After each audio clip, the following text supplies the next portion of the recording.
আসসালামু আলাইকুম রহমতুল্লাহ। ঘুরতে গিয়েছিলাম কমলনগর উপজেলা, যেটা লক্ষ্মীপুর জেলায় অবস্থিত। এই উপজেলাটি আহ, মূলত 2006 সালে উপজেলা হিসাবে ঘোষণা পায়, যেটি তৎকালীন প্রধানমন্ত্রী বেগম খালেদা জিয়া ঘোষণা করেছিলেন। উপজেলার ভিতরে শিশুদের জন্য বিনোদনের চমৎকার একটি জায়গা রয়েছে, সাজানো গুছানো বেশ। এবং যে সড়কটি প্রথম দেখেছিলেন, হাঁটার জায়গা, দুই ধারে সারি সারি গাছ, বেশ সুন্দর লাগছিল।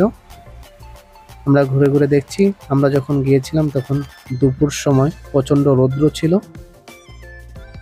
এই রৌদ্রের মধ্যেই ঘুরে দেখার চেষ্টা। আমার সাথে আমার এক ভাই আমজাদ ভাই ছিলেন। উপজেলার এই যে মিনারটি, এটা বেশ সুন্দর। তার পাশে ইট সিমেন্টের তৈরি স্বাধীনতার কিছু চিত্র রয়েছে, বেশ সাজানো। এই উপজেলায় সর্বশেষ যিনি চেয়ারম্যান হিসেবে নির্বাচিত হয়েছেন, তিনি আমাদের সকল পরিচিত আল্লামা খালেদ সাইফুল্লাহ সাহেব, পীর সাহেব কমলনগর হজরত। কিছুদিন এই উপজেলার চেয়ারম্যান ছিলেন, যে নির্বাচনটা চ্যালেঞ্জিং ছিল এবং সর্বশেষ লড়াইয়ে হুজুর চেয়ারম্যান নির্বাচিত হয়েছেন। সেই হিসাবে আলোচিত একটি উপজেলা এটি।